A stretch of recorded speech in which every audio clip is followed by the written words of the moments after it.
Welcome to the Hotelligence Podcast, your strategic vantage point on the changing landscape of hotel safety. Hosted by Jim Kortz, a retired FBI DHS investigator, and Don Carr, a former frontline security owner-operator with years of first-hand incident response experience on hotel properties. Every episode brings you closer to understanding the full picture and what the future may hold. Let's begin. Welcome to the Hotelligence Podcast. This is Season 3, Episode 1. Season 2 ended on a single idea. Structure before urgency was always the point. That's right, Jim. And we opened Season 3 with the topic our listeners return to more than any other. Right. Do not rent lists. We covered them once early on, and that episode has been found, downloaded, and shared more than anything else we've made. Yeah, and that really tells us something. It does. Operators are not curious about this topic, right? They have an open problem sitting on the desk that's dealt with, if not daily, weekly. Yeah, exactly. So let's talk about that episode that just kept getting found, right? So let's talk about a guest that hotel banned is back at the counter. Right. Or a corporate call is asking why a guest was refused. Or an attorney letter arrived and the ban is now the subject. So, you know as well as anybody, Jim, that the moment of search is the moment the list stops being internal.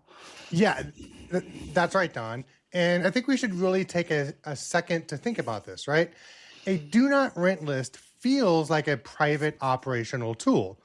It feels like a property managing its own premises. And it is, but only right up until someone outside the property asks about it. Maybe a returning guest, a brand, a lawyer, or the courts. At that moment, the list stops being a tool and becomes a subject.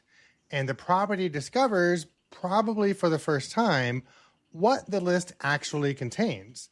Not what everyone remembers about it, but what it contains. Very well said.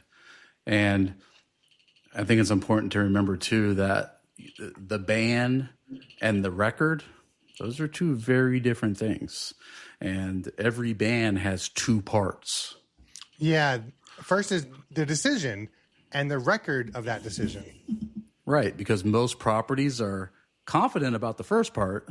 Yeah, someone did something. A manager made a call. The name went on the list. But it's the second part. That's where the confidence gets thinner, if you will. Yeah, what did the guests do? When? Who witnessed it? Who made the decision? What was written down that night? And that's the key, Jim, because what was written down is usually a lot less than what anybody really remembers. And here's the gap that so many operators live within. It's that the ban exists in three places: the list itself, the memory of the staff who were there, and whatever got written down. So that list, it's a name. The memory belongs to people who change shifts, change jobs, move across cities, which means over time, the record is the only part that actually stays. A name on a list with nothing behind it is not the history of a decision. It's really kind of what's left over of the decision. Yeah, very well said. So let's talk about when that ban gets tested, because that ban gets tested in really ordinary ways. So say the guest comes back months later, different front desk agent, maybe a different manager even. And the agent at the counter is now enforcing a decision they did not make for reasons they probably don't even know. And if that record is thin, that agent is really standing on shaky ground or thin ground. Yeah, I mean, they can refuse the guest, but they can't explain their refusal. And an unexplained refusal, well, that's what starts to invite other questions. Right. Why this guest? Why not that one? Who decided and based on what? That sums it up, Jim. And those questions have good answers when the record holds them. And terrible answers when it doesn't. So this is where the earlier episode and this one connect. A do not rent list is a property boundary. That hasn't changed. But a boundary is only as defensible as the reason it was drawn. A ban tied to a documented incident, a date, a decision maker, and a consistent standard reads as a property managing its premises. The same ban with nothing behind it reads as a guess someone made once. It's the same list, same name, but entirely different position. Indeed. And that record, it actually outlives everyone who made it. The manager who made the ban, well, they might have left. They work for a different company or work for a completely different industry. Yeah, or the front desk agent who saw the incident had already moved on somewhere else. Yeah. The night auditor who wrote that note took another job across town. However, the list stays. And it's the 2 years later that matters because the property is still refusing a guest based on a decision no one present ever made. So if the record is complete, that continuity is a strength. The property is applying a standard, not a mood. Well said. And if that record is thin, the property is enforcing something that it can really no longer describe. And that's the quiet reality of really every do not rent list. It's a set of decisions designed to outlast the people who made them. So the only vehicle that carries a decision across staff turnover, across ownership changes, and time itself is the record. Not the intention behind the ban, if you will.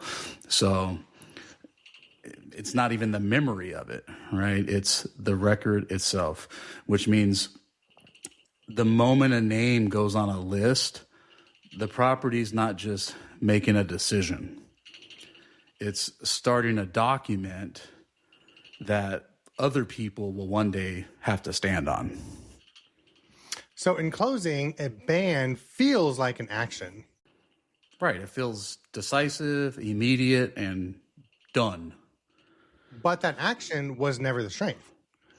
No, the strength was in what the property can show, in what happened, when, who decided, and then against what standard. Right. So a ban with a record is now a boundary. And a ban without one, well, it's really just a memory. Right. And with a memory, the moment that memory is challenged, it's really just an opinion. Right. Somewhere tonight, a front desk agent is looking at a name on a list and a guest standing at the counter. And what happens next really depends on what someone wrote down 2 years ago. That's Season 3, Episode 1 of the Hotelligence Podcast. And next time, we're talking about two tools that get treated as one: trespass and do not rent. They come from different places, and they really do different things. And confusing them, well, that can cost properties more than they realize, right? And remember, we're in this together. And together, we make hospitality stronger. Thank you for joining the Hotelligence Podcast, where experience informs smarter, safer hotel operations and prepares you for what comes next. Stay informed, stay confident, and stay connected. As the conversation evolves, Jim Cords and Don Carr will highlight developments that help hotels strengthen their approach to safety and risk management. See you next episode.